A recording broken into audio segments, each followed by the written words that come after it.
Good, thank you. So my name's Suzanne Fielding. I'm from Durham University, and I'm the resident imposter at this school because, in fact, the vast majority of my research is nothing to do with active matter at all. In fact, essentially my research interests are concerned with complex fluids, passive complex fluids such as polymers, colloids, foams, and so on. On the other hand, I do think it's useful for a cohort of students concerned with active fluids to have at least some sort of grounding in complex fluids for two reasons.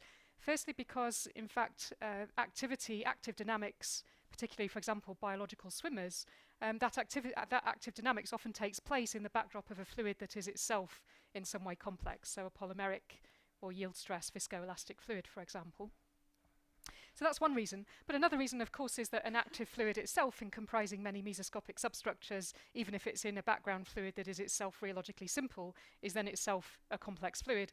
And so actually you see many of the same kinds of phenomena and concepts emerging in the active matter literature as have come from the complex fluids literature over many decades. And so with that in mind, I think it is useful to have some sort of background in complex fluids. Because these talks are not really in the core business of this workshop in active matter, though, I didn't really think it was a good idea for me to sort of dive into the calculational detail of any one particular area. What I'm going to do instead is give you just a very kind of broad brushstroke introduction to the general field of complex fluids. And in fact, because of all these analogies that exist between complex fluids and active fluids, what I'm going to do is slightly extend the title of the talk, despite gentle persuasion by Julien to the contrary, and actually talk about complex flows of complex and active fluids. And in doing so, that will enable me to develop quite a direct pedagogical parallel in between what I'm going to say about complex fluids, and in particular their deformation and flow properties, otherwise known as rheology. And I'm going to start off by giving a sort of very brief pedagogical introduction to complex fluids and to the field of deformation and flow properties, or rheology. Now, to anyone who's ever taken an undergraduate course in either of these areas of soft matter physics or rheology, this will be old news, so feel free to descend into a light doze, or indeed a heavy doze if you prefer. I'll then talk about the kinds of models that are used to model the flow behavior of complex fluids at the level of continuum hydrodynamic modeling. And I'll do so first of all at the level of describing the overall structure of those models that emerge from class of fluid to class of fluid to class of fluid. And I'll then focus on one model in particular, not because that's a particularly hot topic in the literature, but just to give you a feel for how what these models look like for these complex fluids, and in particular because then that sets an ideal platform for the sort of class of physical phenomena that I want to focus on in particular detail, that being the notion of a flow instability. So the basic idea there is that if one starts with an initially homogeneous and simple flow state, for example just a homogeneous shear flow of a fluid between parallel plates, then the idea is that that initially simple or homogeneous or zero-dimensional state isn't stable in itself, but actually gives way to higher dimensional flow states, such as one-dimensional banded states or more complicated two-dimensional states. And this is something that's emerged from the sort of complex fluids literature over the last decade or two. And in fact, the thing that drew my attention in towards the active fluids area, which I had a research foray into myself maybe about 5 years ago, is that actually there is quite a close parallel, as I've said, between these kinds of instability and phenomena that occur in viscoelastic complex fluids and those that occur in active fluids. Now, of course, really in physics one should go up to 3 dimensions, but at the level of computation for today's purposes, it's going to suffice to stop at 2D.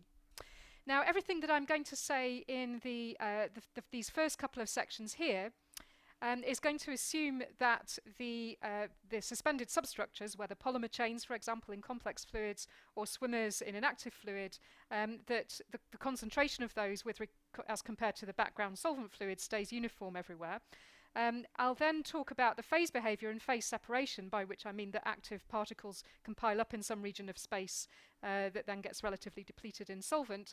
I'll then talk about that in part C, and I'll then address that at the level of particle simulations as compared to the continuum models that I'll be talking about in the first couple of sections. And in particular, the message that I want to give to this audience, because I would guess a very large fraction of the simulation literature in this area of active fluids actually ignores hydrodynamics altogether. That's sort of my impression from afar anyway. And if there's one message that I'd like you to take home, it's that actually ignoring hydrodynamic interactions between the particles can really lead to very, very different phenomena.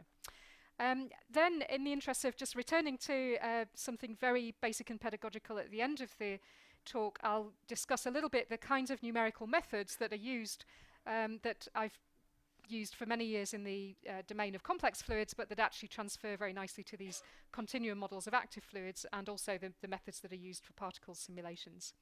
I found it quite hard to judge the timing of these talks, and everything that I'm going to say in this first section here, and by analogy in the second one, is concerned with applying a shear flow to a material.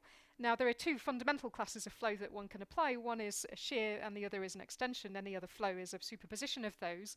And what I'm going to do is develop a close analogy between the shear flow instabilities here and instabilities in active fluids there. If there's time at the end, I may talk about extensional flow instabilities in the context of complex fluids, again at the level of a sort of overview, and not because I have developed any particularly magnificent analogy yet with active fluids, but with the hope that it might stimulate some of you in the audience to think about possible analogies there as well. Okay, so let's start with section A, so the rheology of complex fluids. So as I say, I'm going to start with just an overview, then talk about continuum models at the level of overall structure, and then give one particular example. And then I'll gradually work up through the spatial dimensions, talking about the concept of what's called a flow curve for homogeneous flow, then shear banding for one-dimensional flow, and then higher order instabilities in higher dimensions. Okay, so this is the section of the talk that really will be very basic for anyone who's come through anything like a soft matter group, but I'm aware that there are some of you in the audience who won't have done that. So complex fluids then include surfactants, liquid crystals, polymers, foams, and emulsions. They have a huge range of applications in nature and technology. And the thing that distinguishes them from, I hesitate to say a simple fluid such as water with molecular simulators in the audience, but by that I mean rheologically simple, so a Newtonian fluid such as water, is that they contain inside themselves mesoscopic substructures, typically on the scale of nanometers to microns, so long chain-like molecules in a polymer, for example, or rod-like molecules in a liquid crystal. And it's the presence of these substructures that confer the rheological properties that I'm just going to talk about, as distinct from the flow properties, the simple flow properties of a Newtonian fluid such as water. So the most obvious of which is that they're soft under an imposed shear flow. So perhaps the simplest rheological experiment is to take a slab of stuff or matter between plates, and then at some time, 0, suddenly deform it by some amount by just moving the top plate slightly compared to the bottom one, and then holding it in that displaced position for all subsequent time. So that defines a shear strain, which is the amount by which you've moved the plate compared to the gap. And there's then some shear stress developed. And the idea is in these complex fluids that this is much easier to do than in a conventional crystalline solid, for example. And the reason for that is that if you think about what's resisting this deformation, it's the fact that in the undeformed states, these polymer chain molecules, so long chain-like molecules in a polymer, perform essentially random walks in space, and there are lots of ways in which a polymer molecule can do a random walk, whereas in the extreme case of a very strongly sheared system, a polymer molecule is much more stretched out. And in the limiting case of being completely stretched out, there's only one way in which it can do that. So in other words, there are fewer ways to be stretched out than scrunched up. Therefore, there's an entropy penalty. So the penalty for doing this is basically set by kT as compared to the very strong bonds that hold together a crystalline solid. And it's the fact that the modulus is set on the scale of kT here then that means that these materials are soft under an applied shear. There are 4 other rheological characteristics of these complex fluids that I'm going to talk through on the next 4 slides in turn. One is the concept of so-called viscoelasticity. Another is that these fluids are easily driven into nonlinear flow states. Those flow states show non-zero so-called normal stress differences, which I'll define in a moment. And the second is that these fluids quite generically seem to, at least in strong enough flows, to display flow-induced transitions. Okay, so viscoelasticity then. So let's return to the experiment that I introduced a moment ago. You take a slab of material between 2 plates, and then at some time 0, you suddenly move the top plate a little bit compared to the bottom one, and hold it moved for all subsequent time. Hold it in that displaced position for all subsequent times. That defines a strain, which is the degree to which the plate is displaced normalized by the gap size, so that's a dimensionless quantity. So this shear strain then, in the case I've just described, is a step function. And then some shear stress, so the shear stress is the force in this direction on a wall that has its normal in this direction. Some shear stress is generated, which then typically decays away as a function of the subsequent time after you impose the deformation. Now, we're all used to conventional elastic solids in which that relaxation time is effectively infinite. So an elastic solid will remain stressed for as long as you hold it strained, so the stress will essentially never decay. On the other hand, in a rheologically simple fluid such as water, the molecules can very quickly rejig themselves to accommodate the deformation that you've imposed, and the stress decays effectively instantaneously, so the relaxation timescale there is tiny. So cast in this light then, we can see the field of solid mechanics as being one limiting case, and the field of conventional fluid mechanics as being another limiting case, and these complex fluids effectively fill the space in between those two. And in particular, the stress there typically decays on a time scale, well, can vary, but it's typically commensurate with that of human observations. And the decay still arises due to the Brownian motion of the mesoscopic substructures. Here I've sketched some entangled polymer chains, but the point is that because those molecules are much larger than these water molecules and are entangled with each other and are very complicated, that Brownian relaxation dynamics is very sluggish compared to what you get in simple fluids, and it's that gives you this sluggish stress relaxation timescale tau. Okay, so that's one of the, at least at the level of theory, that's one of the simplest rheological experiments you can do. And I'm concerned here with a case in which the strain that you're applying is very small, so that you're in the regime of linear response where you're effectively just riding along on whatever dynamics are there already. It's not actually a very easy experiment to do in practice in the lab, and that's because you're moving the rheometer plate infinitely quickly, and so there's inertia associated with that. So actually people much more commonly do an oscillatory deformation instead and study the behavior as a function of frequency, and then what you actually measure is effectively like a Fourier transform of this decay function. But this is all in the regime, as I've said, in linear response where the deformation that you're imposing is small. The other, and perhaps actually the even more common rheological experiment, is instead to take your slab of material and at some time then start the plate moving. So we're not just talking now about a small amount of deformation that you then hold fixed, but rather you move the plate constantly for all subsequent time. Never mind the fact that the plates will get infinitely separated for the moment. Actually, these experiments are usually done between co-rotating cylinders, for example, but at least at the level of a theorist cartoon, what we're doing is moving the top plate relative to the bottom one at some constant velocity for all time after some time zero. And then the shear rate then is the speed at which that plate is moving, normalized by the gap size, and that has units of inverse time. And the usual assumption, although I'll show later that that doesn't always hold, is that the flow field it establishes looks like this. So it's homogeneous in the sense that the spatial gradient of the velocity profile, so these vectors show the velocity at any position across the gap, is uniform. So in any of these experiments then, as I said, you start the plate moving at some time t is 0. After some amount of time, typically the system settles to a steady state in which the shear stress, the force in this direction on the plate which has its normal in this direction, is then a constant, and then if you plot that constant value as a function of the shear rate that's being imposed, you generate a curve, and this is called the flow curve. Something's just gone badly wrong with the... What happened there?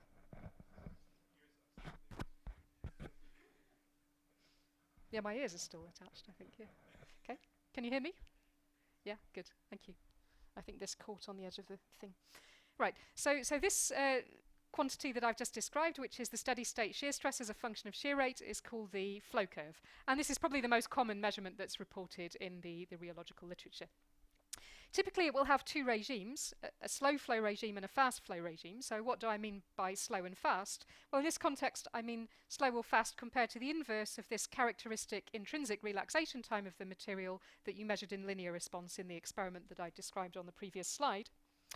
So in the regime of slow flows, the shear rate that you're imposing is much slower compared to the rate at which the substructures can reconfigure themselves under Brownian motion, and therefore effectively in this regime you're just riding along on the dynamics, the Brownian dynamics of the polymer chains as they reconfigure as you go along. So you're not fundamentally disturbing the dynamics of the system, you're just riding along on top of it, if you will. So here again you see a regime of linear response in which the shear stress is linearly proportional to the shear rate, and the slope of that line there is just the viscosity, or the so-called zero shear viscosity of the material. On the other hand, when you start shearing quickly compared to the characteristic intrinsic relaxation time of the material as measured in linear response, you then start fundamentally altering the rearrangement dynamics of these polymer chains. So you drive the system out of equilibrium and into a non-linear or so-called non-Newtonian flow regime. So here again we see the regime of Newtonian fluid mechanics as being, in this limiting case down at the bottom here, and this regime at the top here is the regime of non-Newtonian fluid mechanics. Okay, so far I've talked about the shear stress. So that's the force in this direction on the plate that has its normal in this direction. Of course, the stress is in general a tensorial object, and we're all used to the concept of a pressure, which in a fluid such as water is a Newtonian fluid is just the diagonal entry in the stress tensor. But the thing about these complex fluids, due to the anisotropy of the substructure, such as polymer chains or the orientation of the rod-like molecules in flow, is that it can develop deviatoric stresses, by which I mean that the diagonal components of the stress tensor are no longer all equal to each other, but have differences between each other. And so what I'm going to do now is define the axes that I'm going to use for the rest of the talk. So it's worth just paying attention here, because if you don't get this, much of the rest of what follows will be confusing. It may be confusing anyway, but it will be particularly confusing if you don't get this. So I'm going to denote by x the direction in which the fluid is moving, so the flow direction. Denote by y the direction in which that speed at which the fluid is moving is varying, so that's called the flow gradient direction in rheological parlance. And the one that's apparently neutral, although it turns out not always to be so, but is the one in the direction of the board, in and out of the board, and that's called the vorticity direction. I'll denote that by z. And as I've said, these the diagonal components of the stress, the XX and the YY components in general are different, because, for example, the polymer chains get oriented like this in flow, and the difference between the XX and the YY is called the first normal stress difference, and between the YY and ZZ is called the second normal stress difference. And the flow curve that I showed you previously is just this curve here. But experimentalists also very commonly report normal stress flow curves, or these are very, very much more difficult to measure, particularly the second normal stress difference. I mean, that's still actually an area of active development in the experimental rheology literature, is how properly to measure these quantities. Okay, so the final sort of generic property of the flow of complex fluids that I want to talk about is, just in this quick introduction, is the fact that these fluids very often display flow-induced transitions. So we've seen already that they're easy to drive into a nonlinear flow state, and that's because typically there's a sluggish relaxation time, tau. So once the shear rate is greater than 1 over tau, you're in a regime of nonlinear response, and a particularly nonlinear kind of response is if the fluid goes through an actual transition to a qualitatively different state as a function of the imposed flow. So I'm just going to choose one very particular example here. So rub out the shear for the moment. Let's just pretend that this is in the absence of shear. We know that in a liquid crystal, which is a suspension of rod-like molecules, that, for example, at high temperatures the rods can point every which way. That's an isotropic state.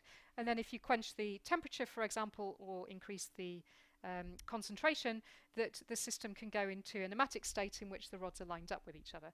Now, what I've described there is a thermodynamic temperature, where you quench the temperature, say, thermodynamic transition, where you quench the temperature from an initially high value to a low value and wait for the system to reach thermodynamic equilibrium. So that phase transition that I've just described there, in the absence of shear, can be computed with notions of free energy and Boltzmann weights and so on. However, we also know that, as I'm about to describe, in these complex fluids, very generically, they show transitions, not only equilibrium thermodynamic transitions, but they will also display transitions as a function of the imposed flow. So, for example, in an unsheared system may have an isotropic state, but when you subject it to a strong enough shear, you can drive it into a pneumatic state. Now, this is fundamentally a non-equilibrium transition, because the system's in shear. There are fluxes all going through the system, and so you actually can't compute this transition on the basis of free energies, and you have to use more sophisticated techniques to do that. Nonetheless, in the presence of flow, as I've said, these complex fluids really quite generically show flow-induced transitions. So I've just sketched one example there, just at the level of kind of smorgasbord on the next slide. Here's that same one again. Another transition is where, for example, and I'll talk a bit more about surfactants later on, but what you've got here are lots of little surfactant molecules that have spontaneously self-assembled in the absence of shear to form sheets. These sheets look a little bit like biological cell membranes, and then in the presence of shear, these sheets roll up into forming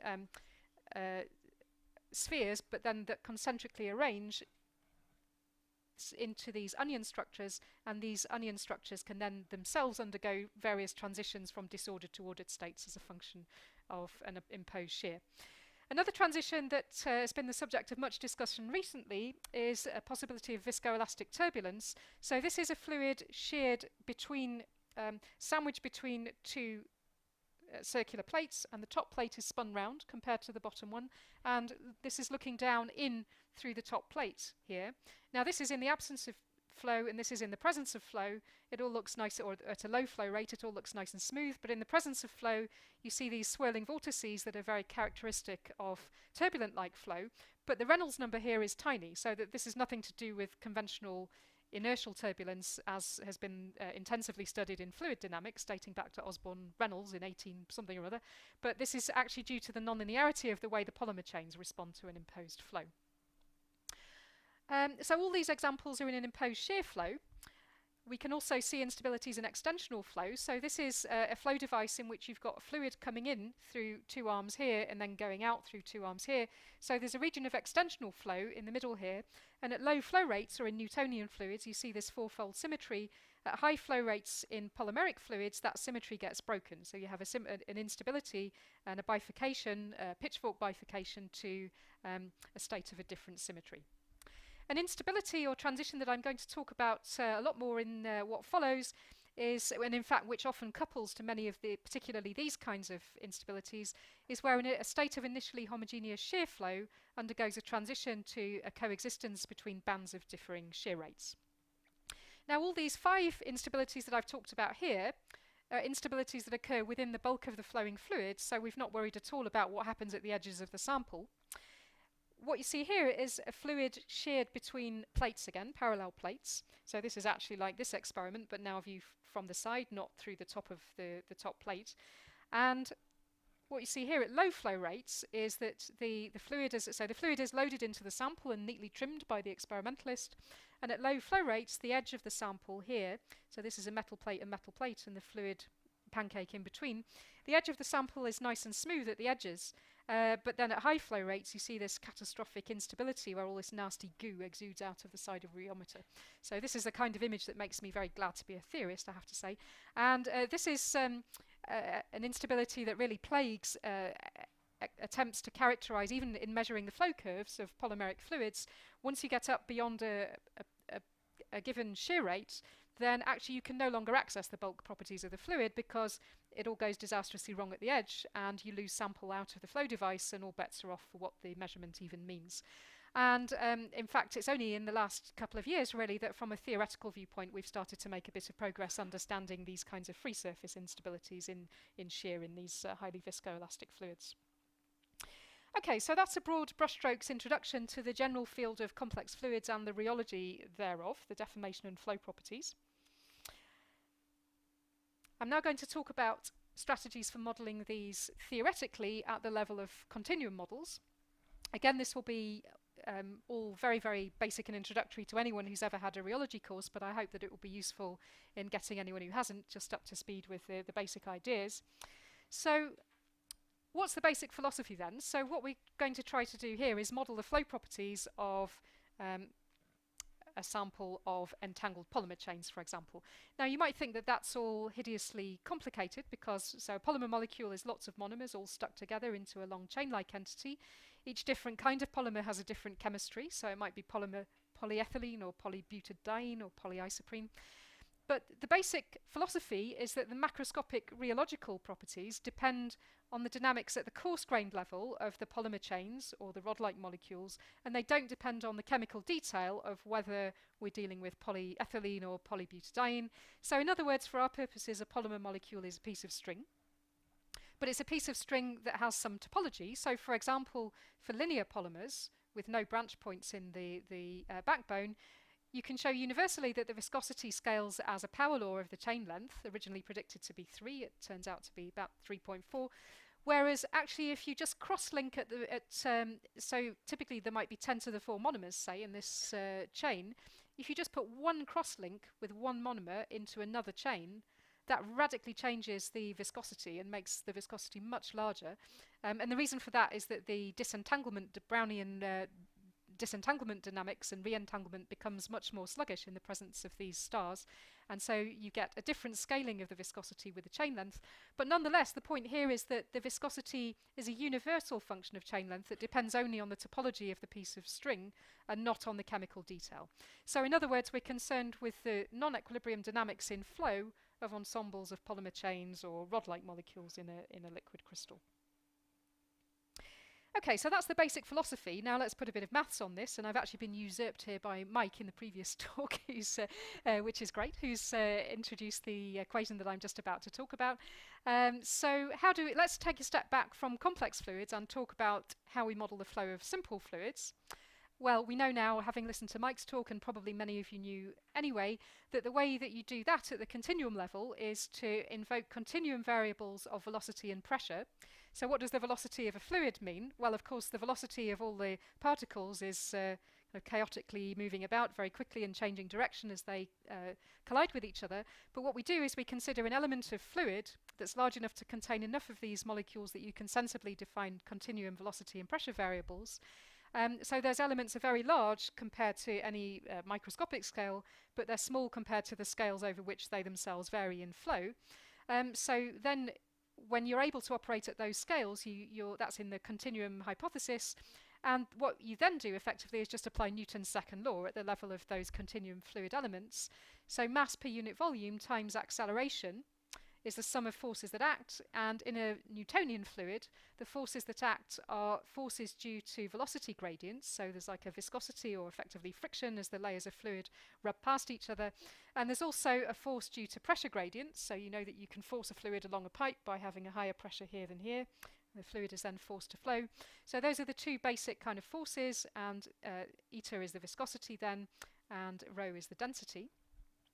And there's also an incompressibility condition, which I haven't written down, but that says the divergence of the viscosity of the velocity is 0, and Mike wrote that down in his talk.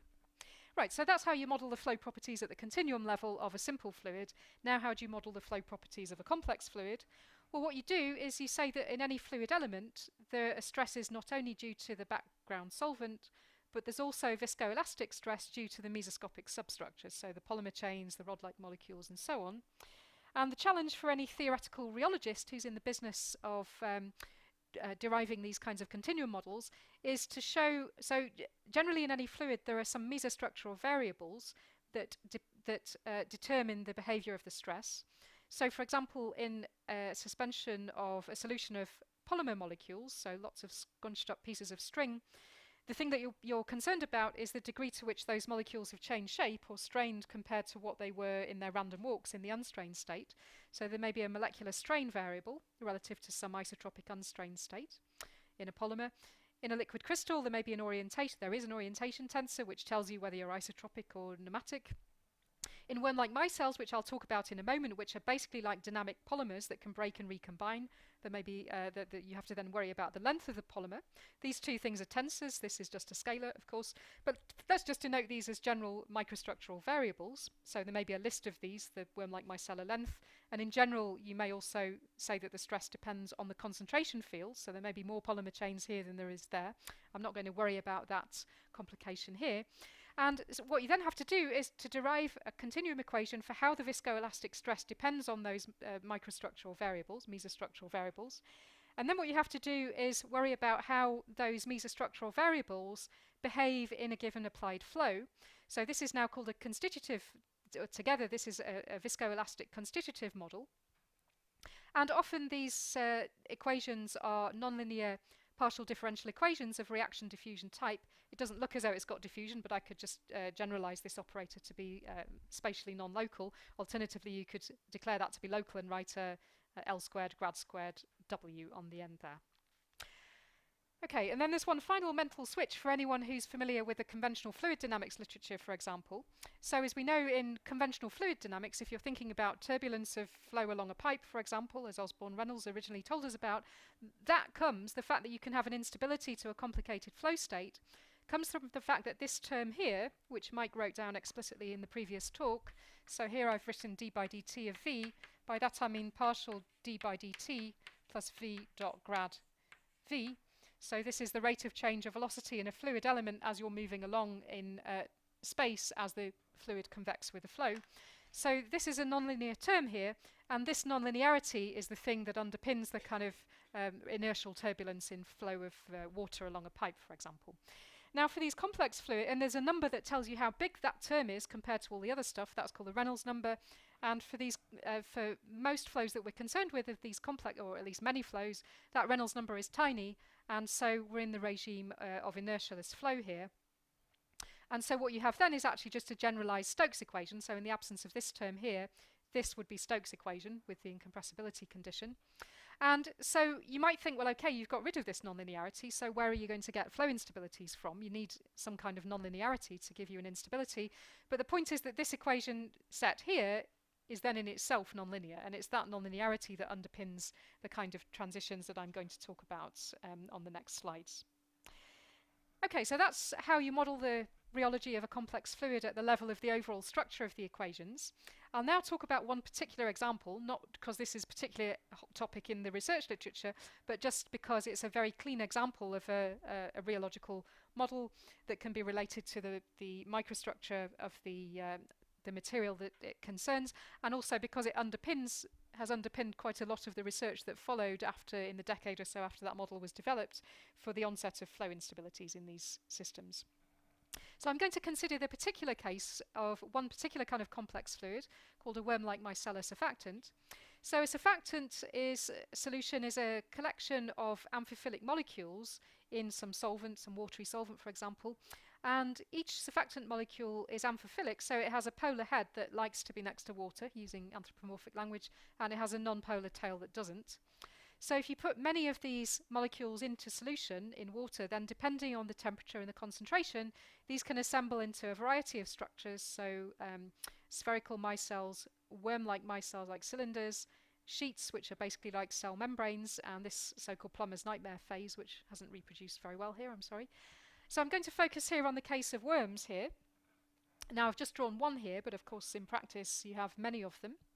And these worms are generally long enough, well, at least at the regimes I'm concerned with here, these worms are long enough so as to be entangled with each other. So you've effectively got a three-dimensional tub of spaghetti here. And you might think that then modelling the flow properties of this system is a hopeless task, but actually dating back to concepts originally developed by Masao Doi and Sam Edwards for conventional polymers, what we do here is what any self-respecting physicist does, which is to reduce an n-body problem to a one-body problem, in the sense of what we do is a mean field approximation in which we say that we consider the dynamics of any single worm to be taking place in the backdrop of a mean field that's formed by entanglements with all the other worms that are in the vicinity, and we represent those entanglement points by these dots here. So the upshot of all that is that any given worm is constrained to a tube formed by entanglements with its neighbours, and that tube constrains the lateral dynamical motion of this worm. So that degree of freedom is effectively removed, and in order to relax its stress after you've, for example, imposed a step strain and the material has to reconfigure and recover an isotropic state, the only relaxation mode, or one of the relaxation modes available to it, is that this worm can snake backwards and forwards along its tube and then eventually escape. That process is called reptation. As I say, that was originally developed for long polymer chains, which are slightly different from worm-like micelles in the sense that they're quenched by chemical reaction at the time they're prepared. So there's this reptation mode where you have a snaking backwards and forwards along the tube. But the difference between conventional polymers and these worm-like micelles is that whereas, as I've said, any conventional polymer molecule has some fixed length that's prepared by a chemist at the time of synthesis, these worm-like micelles are dynamic entities that are sort of flickering in and out of existence, and in particular they can reversibly break and recombine. So that gives you an additional relaxation mechanism, which is, so the relaxation mechanism here is that the stress at the end of the molecule gets relaxed first because that escapes from the tube and recovers an isotropic configuration first. Whereas in these worm-like micelles, you can have a worm breaking, so the middle then becomes the end, effectively. So the relaxation is much more fairly distributed along the length of the chain, and so that is called reptation. That process is called reaction. And these two processes were formalized into a model by someone called Mike Cates, who I think is in the audience.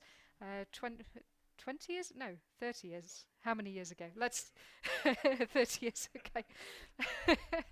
Right. So formalized into a model, and I'm not going to try and describe the details of that model, but what I just want to convince you of is that this model then conforms to the basic structure that I've described, in the sense that you have Stokesian balance.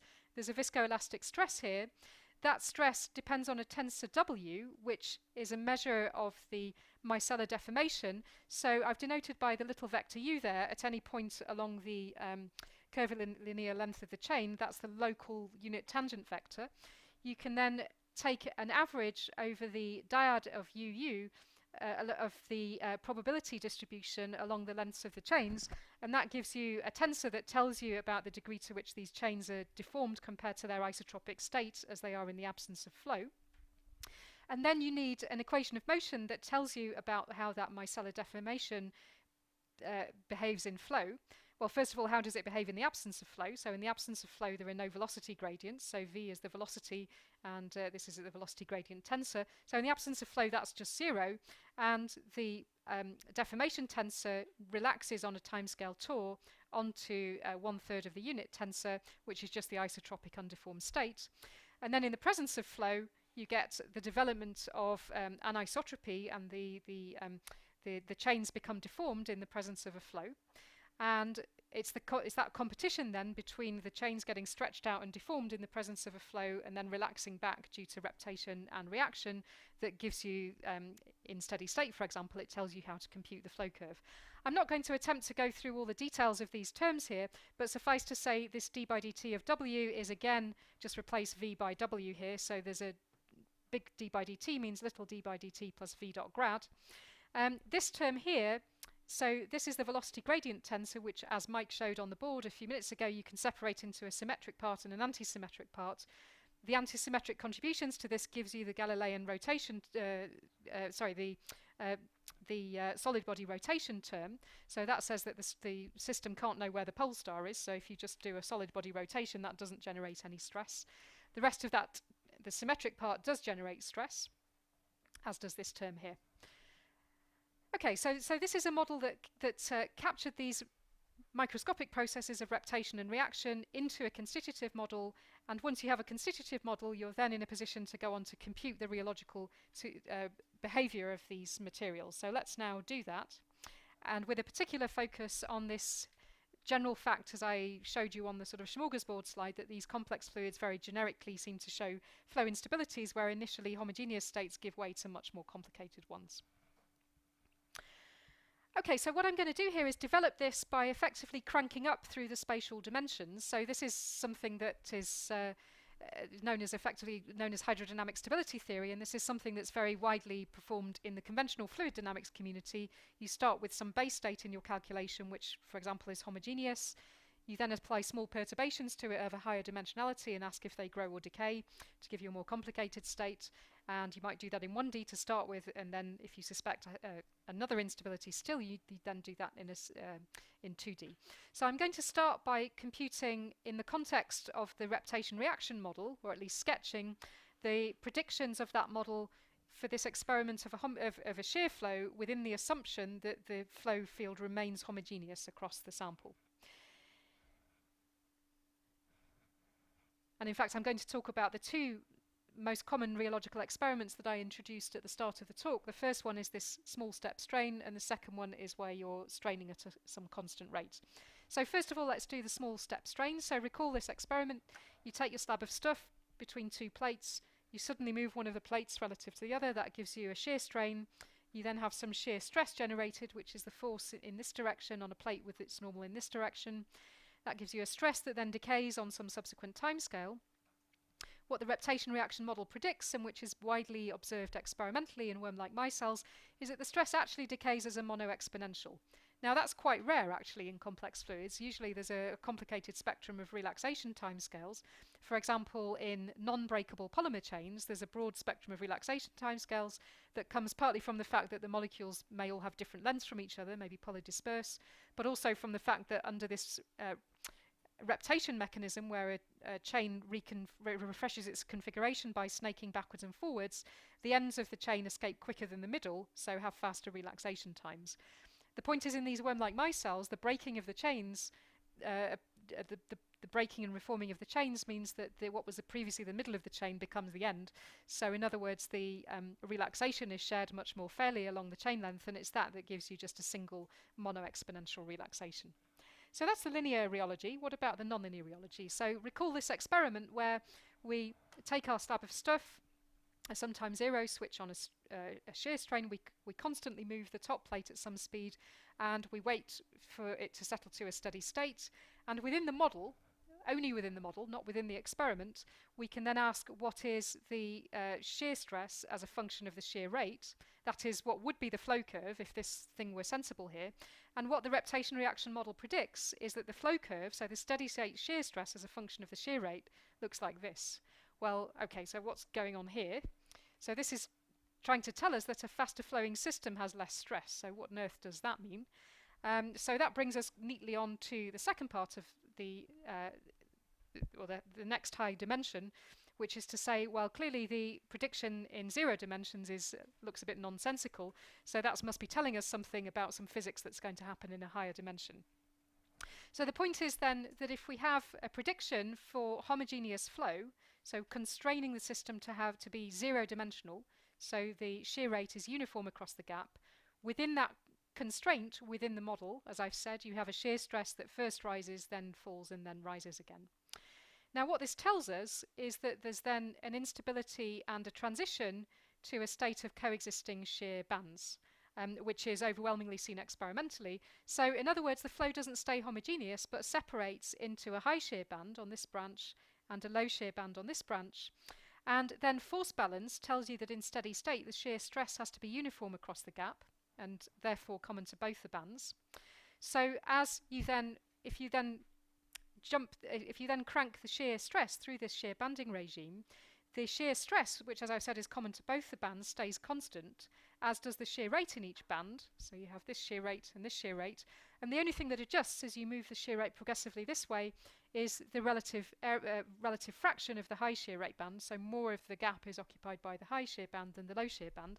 So as you can see, again, this looks like conventional first order phase separation, where you have, say, chemical potential as a function of concentration, but the point is, in that case, you can compute the coexistence state on the grounds of minimizing of free energy, but this is an inherently non-equilibrium transition, so you can't here. There isn't a free energy that you can minimize. Yes, hello.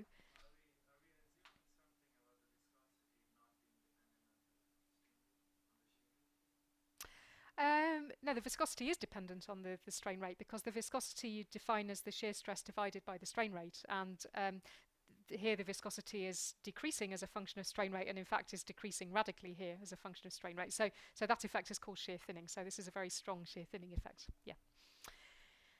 Okay, so you have then an instability driven by this region of negative slope in the constitutive curve that drives a transition to forming shear bands. Now, I think what I'm going to do, even though... Oh, yes, hello, another question.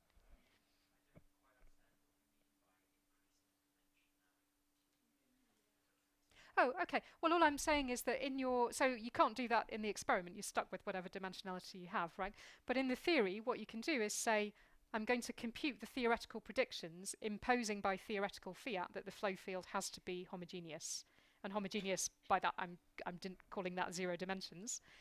Then you can say, well, okay, the predictions in 0 dimensions, sorry, my earpiece is still not quite right. In 0 dimensions, the predictions that you get look funny. I mean, it's saying that this 0 dimensional or homogeneous flow state, if it were flowing a bit more quickly, would have less stress. And so that's kind of indicating that the calculation you've done in 0 dimensions, imposing by theoretical fiat homogeneity, is actually a bit mad, and what you should have done, although incidentally 95% of all computations in the rheology literature make that assumption, but it tells you that it's actually not valid, and you then need to go to a higher dimension, and the physics then makes sense in that higher dimension. Yeah. Hi. Yeah.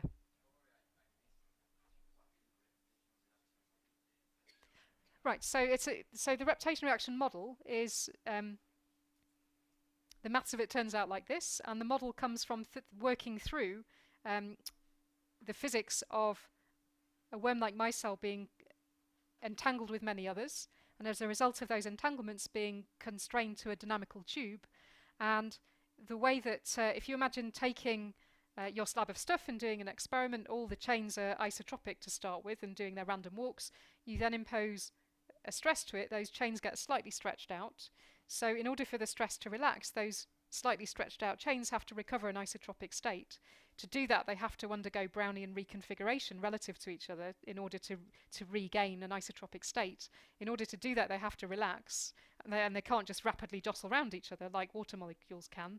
They have much slower relaxation modes, and it turns out that those relaxation modes, which were worked out in worm like micelles, are the one that happens in regular polymers that can't break and recombine, which is that they snake backwards and forwards along this tube, and whenever it's the end of the end bit that's escaped the tube has refreshed its configuration and has become isotropic again, so that bit of stress has been lost.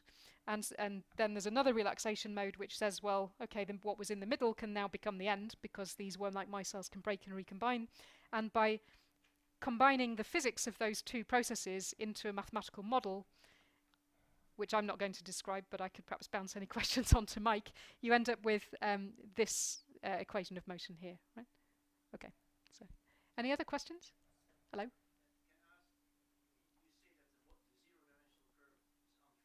Yeah. Well, if because yeah.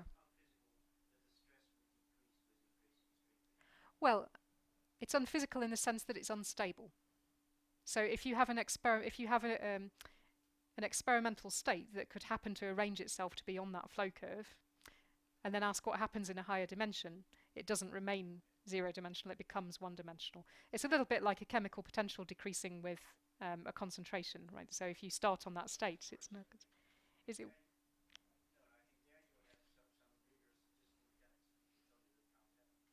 What can't happen? Oh, I see. Okay. Yeah. Right. Okay. Well, I'm about to work through a calculation that tells you that that it goes unstable. So I'm going to switch to the board now. And maybe if I haven't answered the question by the end, you could ask it again, and I could. Yeah. Okay. So I'm sorry to do this to you at this time of day, but I'm going to do a bit of chalk and talk on the board here.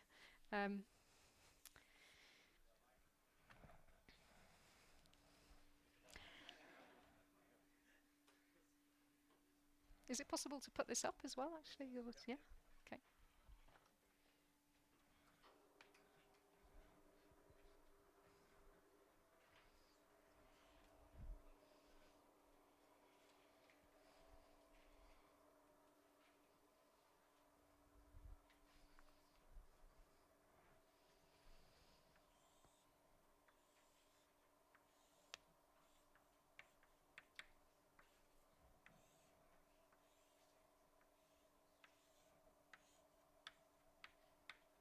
So what I want to do is a calculation that's going to convince you that a state that starts like this has to become unstable and start moving towards a state that looks like this in this regime of negative slope in the constitutive curve.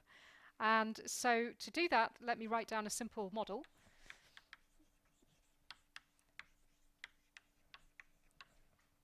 So I should say I'm doing this calculation in the particular context of this phenomenon which is called shear banding, which is a very common phenomenon in complex fluids.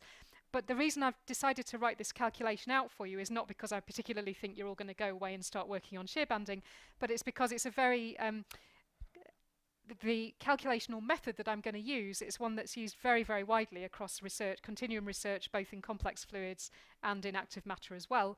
It's called a linear stability analysis, and it starts with some base state of some dimensionality, adds to it perturbations, and asks whether those perturbations grow towards a different state or decay back to the original homogeneous state. And in fact, this kind of analysis can be and has been applied widely to active fluids in the context of these pneumatic hydrodynamic models, for example.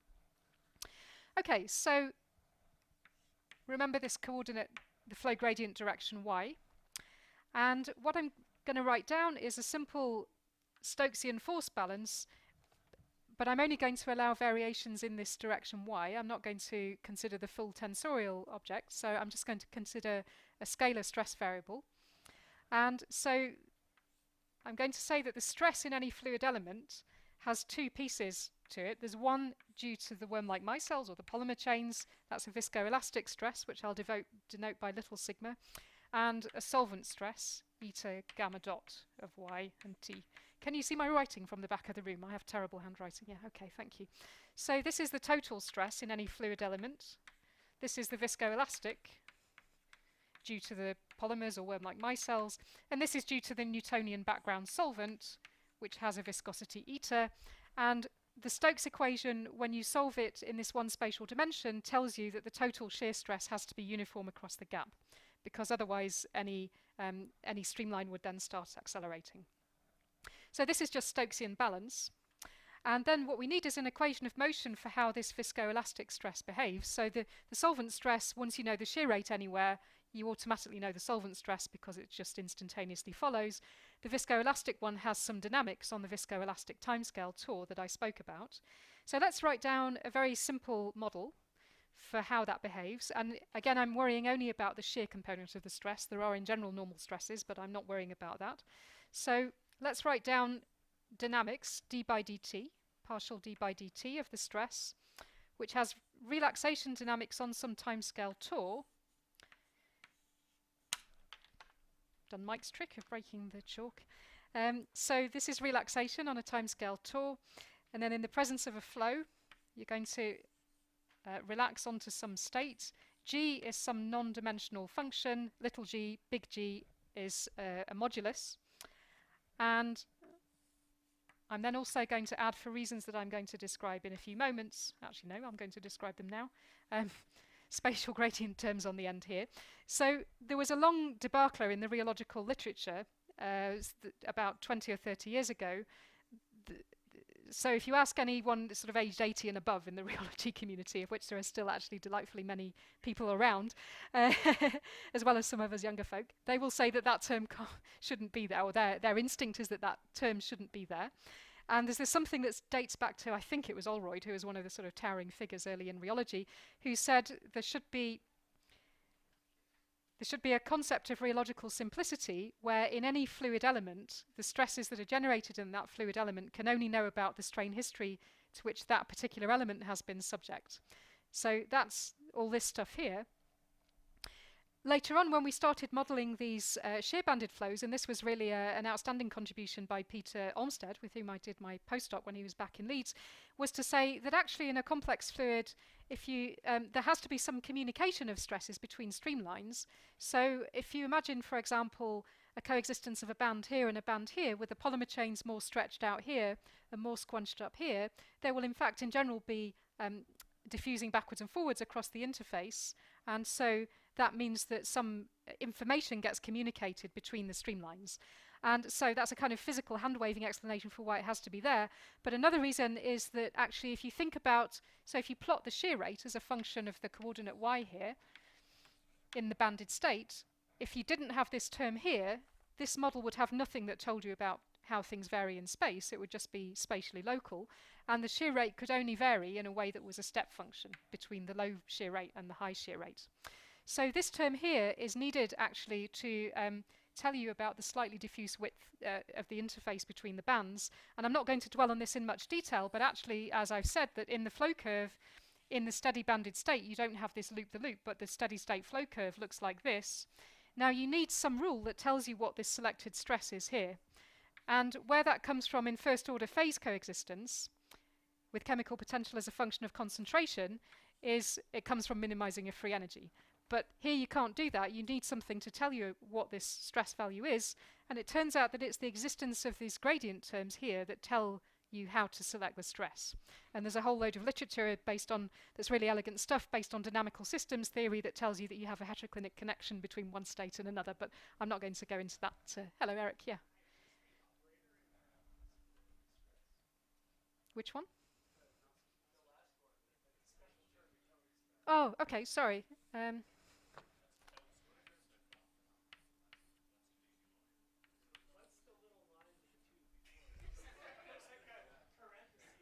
Oh, sorry, no, this is just a little L. Yeah, yeah. I told you my writing was terrible.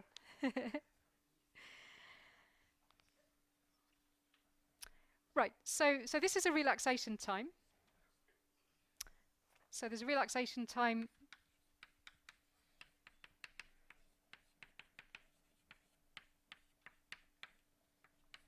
and there's a modulus g.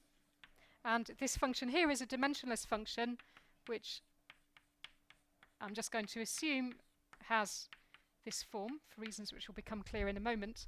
And I'm going to choose units in which the relaxation time is 1 and the modulus is 1.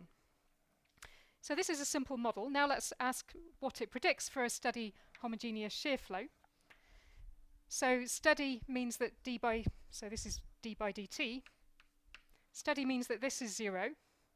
Homogeneous means that this is 0. So the steady state then is just sigma is equal to g times this function g of gamma dot. We set g and tau equal to 1. So first of all, then the flow curve, sigma, big sigma, as a function of gamma dot, is just little sigma plus eta gamma dot. So ignore the eta gamma dot term so far, for now. Then sigma is just equal to sigma of gamma dot in steady state is just sigma of gamma dot is equal to gamma dot over 1 plus gamma dot squared, just by assumption there. So let's sketch that. So at low shear rates it goes as gamma dot, and then the gamma dot squared term kicks in and reduces it. Now let's add on the solvent term. This solvent viscosity is generally small compared to this zero shear viscosity here, and that rescues things at the last minute here. Yes, hello. G here. Yes, it is, but I've set tau is equal to 1, so this is actually gamma dot tau. Yeah, okay. So this is what the homogeneous steady state flow curve looks like, or constitutive curve. And now what I'm going to try and do is convince you that a state, if you could prepare a system, you actually can't experimentally because it's unstable, as I'm about to show you, but in theory, as a theorist, we can say let's start with a state that's on the flow curve and ask whether it stays there or what happens to it.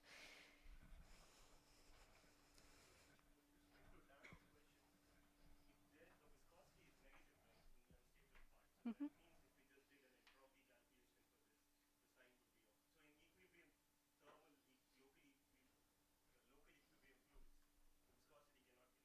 Mm-hmm. Right. So I guess I'm just about to show you that it's, yeah, okay. Yeah.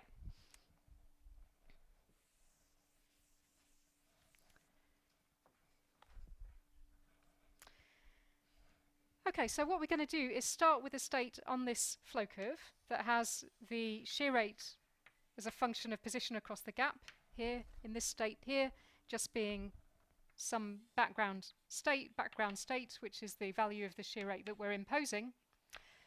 And then I'm going to add to that state small amplitude fluctuations and ask whether those fluctuations decay to leave a homogeneous state or whether they grow to give something that's a more complicated state.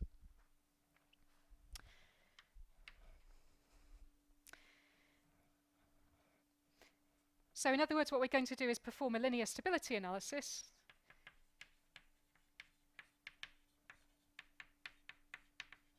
So what we're going to do then is take the shear rate as a function of position across the gap and time t to be the value as it is in this homogeneous base state, gamma dot bar. So that's the value that it has here, this initial value here, plus some fluctuation, delta gamma dot of y and t. And then the viscoelastic stress, little sigma of y and t, is the value that it has in the base state, as prescribed by this function g, plus some perturbation. And then the total stress, which can only depend on t but not on y, is equal to its value in the base state, which is just this value here, plus 0. And the reason it's 0 is because Stokesian balance says you can't have any heterogeneities in the total shear stress. So we have a dynamical set of equations of motion, and then we have a base state, which we've just computed, which is what gives us this flow curve here, and that's a homogeneous shear flow, and then we've added to it small amplitude perturbations.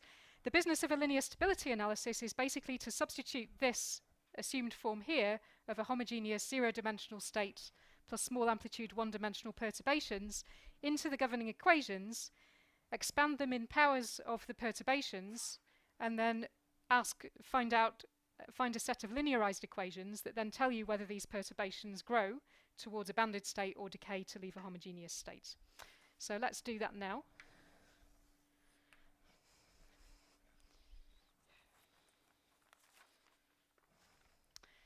Okay, so let's take the first equation there and substitute all this stuff here into the Stokes balance here. So let's say that's 1, 2, and all this stuff here, star. So putting star into 1, we then get that sigma bar, actually this line is just too close for comfort, so I'll just start the new, so I'll start with the Stokes balance and substituting all that stuff into 1. So sigma bar plus 0 is equal to little sigma bar plus delta sigma plus eta times gamma dot bar plus delta gamma dot.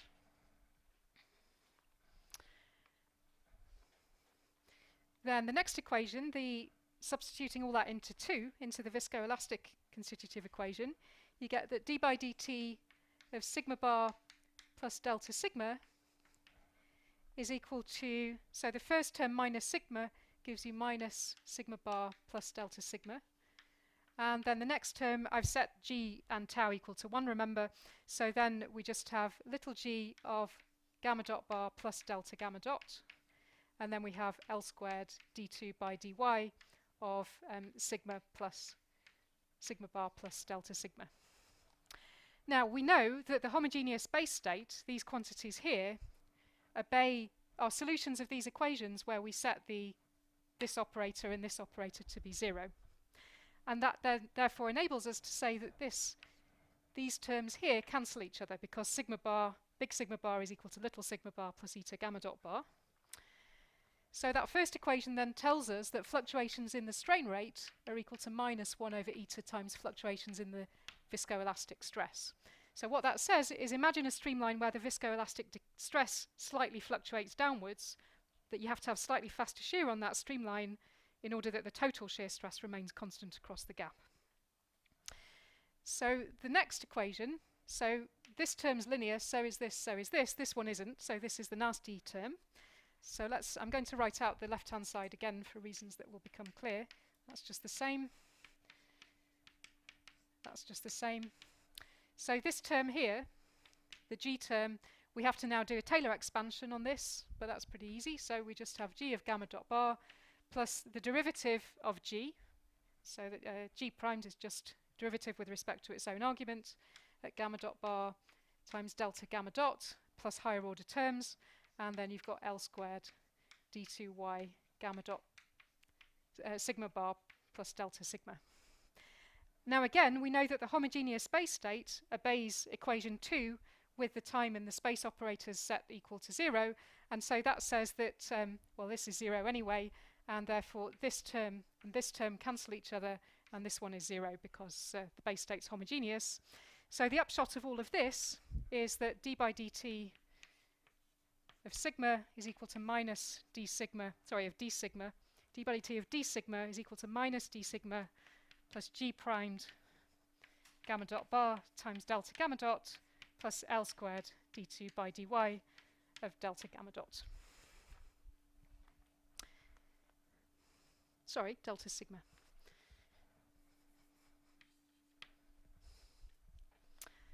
So there's just one final step, which is to substitute the the fact that we know that delta gamma dot is equal to minus eta over delta sigma into here. So this then finally gives us is equal to minus delta sigma minus g primed over eta delta sigma plus L squared d2 by dy of sigma. So what we've got here is a linear equation of motion that tells us about the dynamics of these fluctuations sigma, but it's a partial differential equation. However, the base state is homogeneous, and that enables us to recognize that the normal modes of this equation can just be written as cosine and sine functions, or e to the I k y, and it must depend exponentially on time as well, e to the omega t. So now let's assume a normal mode solution.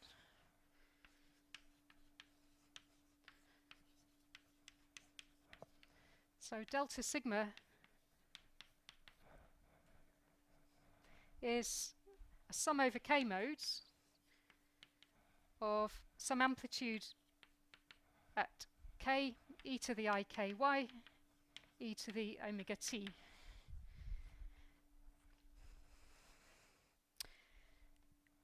So then finally,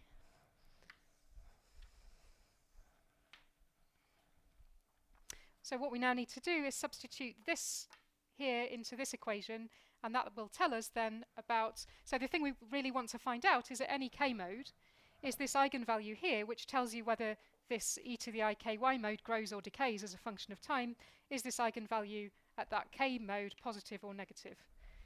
So substituting all that into here and operating at the kth mode with d by dt brings down a factor of omega k. So then we end up with omega k delta sigma k on the left hand side is equal to minus delta sigma k on the right hand side, minus g primed over eta delta sigma k.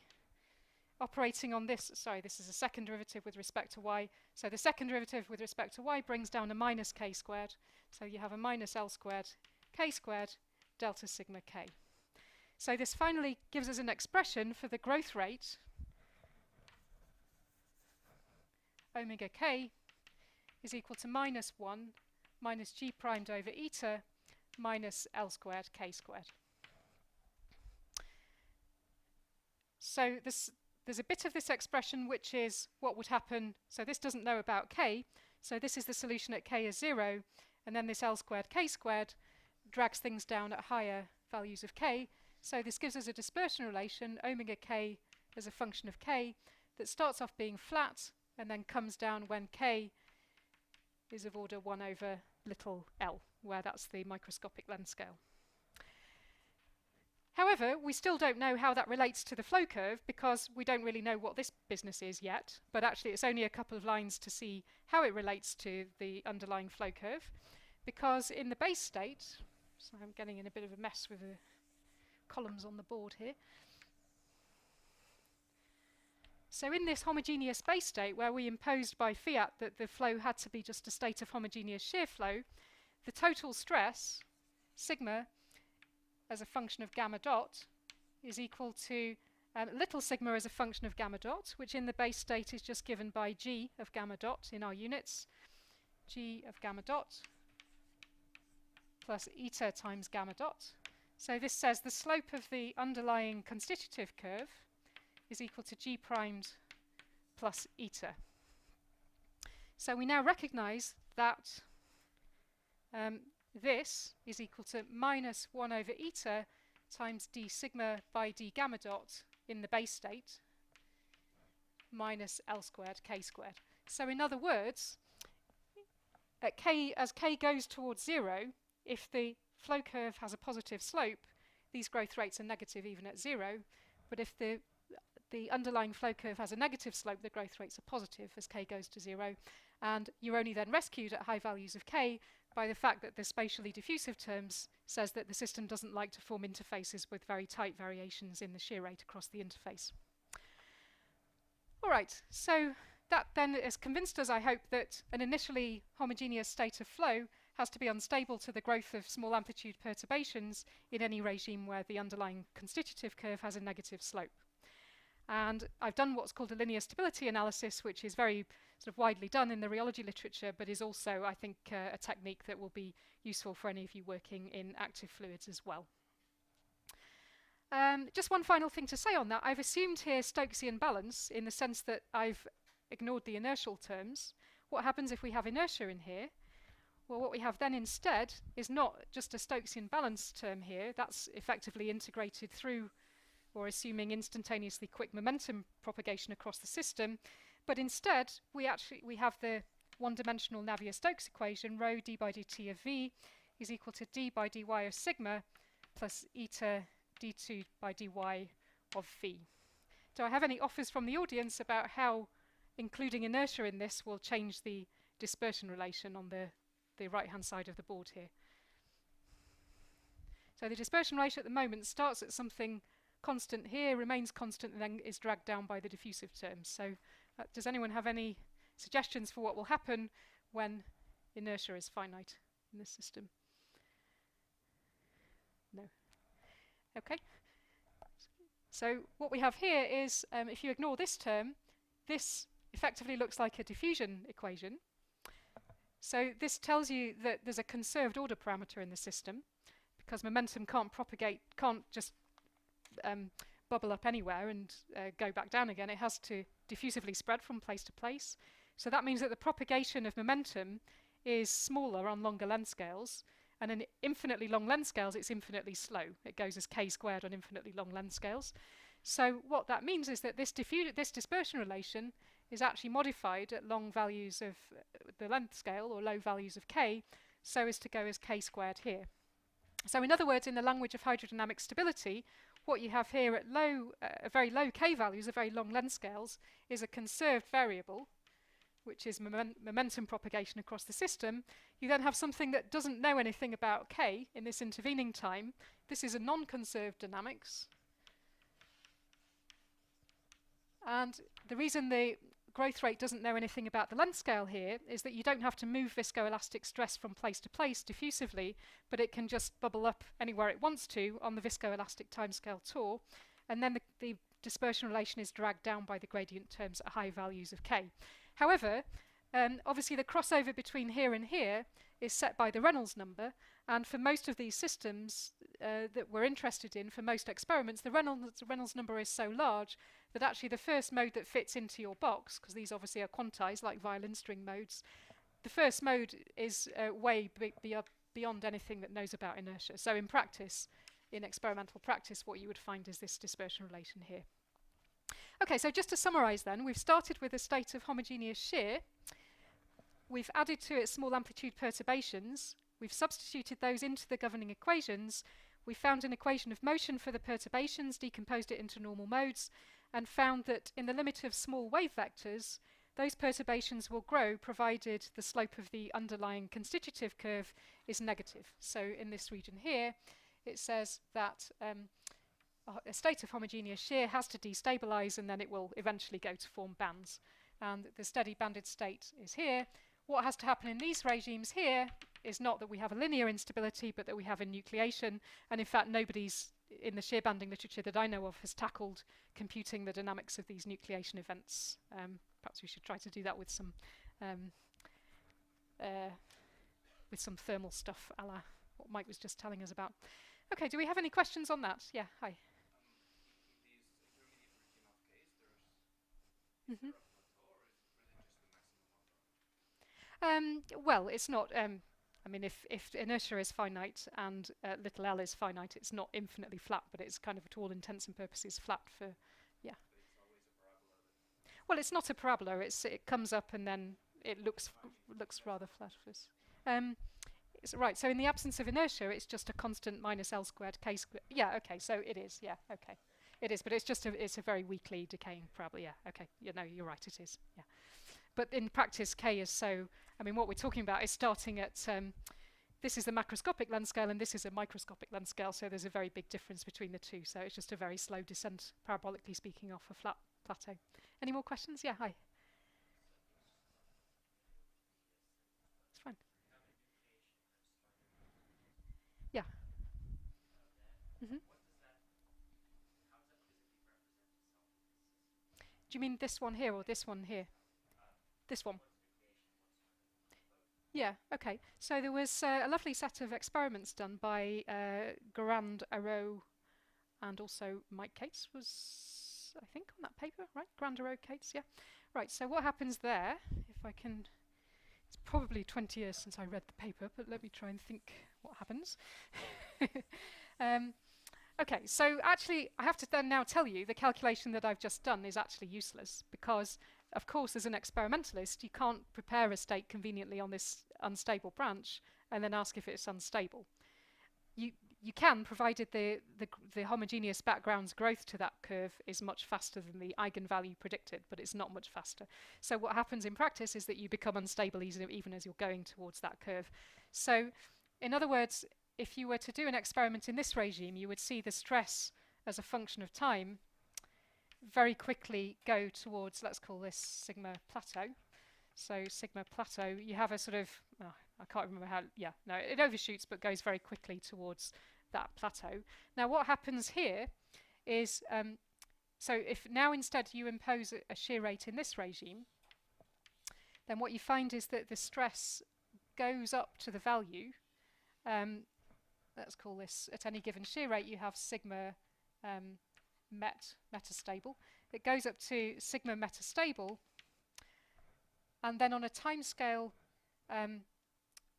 that's set by the distance to this point here, proceeds down to sigma plateau. Feel free to tell me if I'm wrong here, Mike. So there's some timescale here, timescale of nucleation, and if you plot that timescale of nucleation as a function of the shear rate, then that timescale of nucleation starts out, well, okay, let's call this point here cross and this point here box. As you go between point cross and point box, that tau of nucleation goes from being enormous down to something that's just of order the viscoelastic relaxation time. So, does that make sense? Yeah? Any more?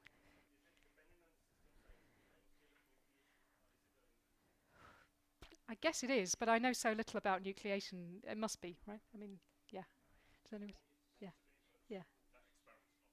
No. Okay. Hello. Now, yeah. So that's a good question. Yeah. So the other way in which the calculation I've just told you about is useless is that it assumes that the total stress is uniform across the cell. So that assumes that you're doing your Stokes balance in between completely flat parallel plates. In practice, the experiment isn't done like that. Well, it occasionally is, but mostly isn't. The most common experiment is to take your stuff, sandwich it between cylinders. So imagine an inner cylinder and an outer one. You then rotate, usually the inner cylinder actually. And what that means is that the stress decays off as 1 over r squared, I think it is, between those two, although in the limit in which this r is much greater than that d, then this stress variation becomes tiny. But the point is that the stress is slightly higher here than it is here. So what that says actually is that the high shear band in practice always nucleates near the middle of the cell, and the low shear band towards the outside. If in your theoretical calculations, if you assume it's a flat cell, then what you find, depending how you initialize this system, is that you do get many bands form, and then actually coarsening is just very, very slow in one spatial dimension. So you would actually have to be very, very patient in your computational experiment. So what in practice most people do who study these kinetics on the computer is to cheat and seed the homogeneous calculation with a homogeneity that biases the system towards one side of the cell or the other. Sorry, my voice is giving out. Does that make sense? Yeah.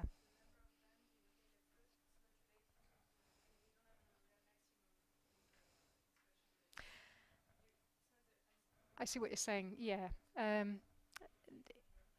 No. Um, well, yeah. It is, I guess, in this flat plate case, you can have structure forming on all length scales, and then you get bands forming on all length scales. Yes. But in practice, that gets so biased by any stress heterogeneity that in the end, actually, it's just. I think occasionally experimentalists do see multiple bands form. But I'm a bit hazy now on that bit of the literature. Yeah. That's interesting. That's still So, in fact, the first observation of this effect was done by the experimental genius Paul Callahan in Wellington, the now sadly departed. And so there's a PRL in 1998 with him and Melanie Britton, who's now in Nottingham. And what they did, actually, so I tell a lie, it was seen by flow birefringence, which is an indirect way to see it because you see that the polymer chains are more stretched in the high shear band than the low shear band. But the first way it was seen actually in the velocity field was in NMR velocimetry. And this is a greatly exaggerated cone and plate with a much greater angle, but what they saw there was that there's a high shear band in the middle of the gap here. And that kind of makes sense because you do the computation, the total stress is indeed slightly higher here. But in practice, actually, the band then wanders about and has all kinds of interesting dynamics as well, and we may get on to talk about those as well. But actually, I should say that in the rheology literature, in the rheology community, there have been, to my knowledge at least, almost no full-scale three-dimensional simulations of full cone and plate flow. That surprising. I mean, it's kind of surprising and unsurprising because it's a difficult thing to do. So, any more questions? Hello. Here. Actually, in this model it doesn't, so I tell a lie. In this model it's just mono-exponential, but that's because there's just a single exponential and one parameter here. So actually there are two different reasons it can do this. So this is slightly digressing off the key point, but actually it's very interesting. So in any real system, there are not only shear stresses, there are normal stresses. So you have not only an equation d by dt of the shear stress, but also d by dt's of the normal stresses. They're all coupled together. And for anyone who's taken a course in dynamical systems, if you just have one dynamical variable, you can only have mono-exponential. Generally, you have two coupled variables, you can have oscillations. And what that corresponds to in the stress tensor is that the stress tensor starts off at isotropic as a circle in 2D, and then it gets extended a bit, and then it rotates around. And so there's the process of it extending and then rotating around that gives you an overshoot. So that's actually, you see that, for example, you tend to see the overshoot at higher shear rates compared to the inverse relaxation time in a polymer. So in a polymer you would see at a low flow rate you would see just a mono-exponential rise in the shear stress. At a much higher shear rate you see an overshoot then come down. And actually something that I've worked on quite a lot in the last maybe 5 years is actually showing that even if the underlying constitutive curve is monotonic, that if you have a stress as a function of time here, actually that corresponds to stress. The shear rate is constant, so the shear rate times the time is a strain that's accumulated since the start of the experiment. So this is stress against strain that's now non-monotonic, and someone in the solids literature would tell you should have strain bands in that case. So it turns out that in any complex fluid that shows an overshoot in the stress as a function of the strain rate, you actually get shear bands forming transiently here, which then have to heal away eventually if the curve is monotonic, but that can remain if it's non-monotonic. Now this is true in in polymeric systems, and this is due to this elastic rotation of the stress tensor I've just talked about. In glassy systems, where you have typically a strong aging dynamics, then if you plot the stress as a function of the strain during the inception of a flow, now glasses tend to show an aging effect where they become more older and more elastic as time goes on, more solid-like. So if you strain an initially liquid-like young sample, you get a quick progression to the steady state. If you strain an older sample, you get an overshoot, and the older the sample, the greater the overshoot.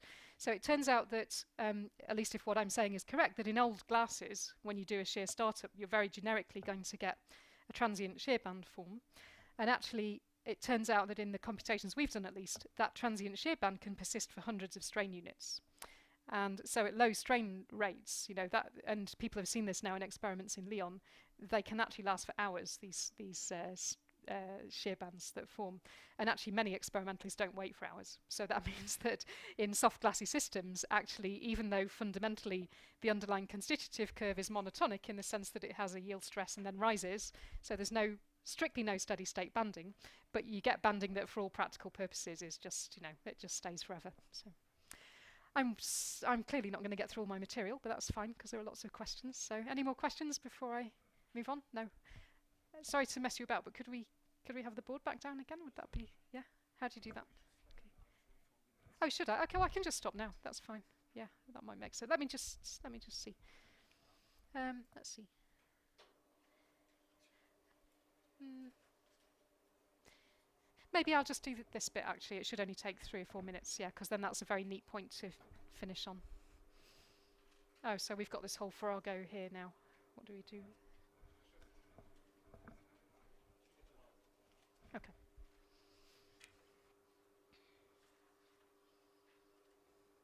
Oh, it's there, right.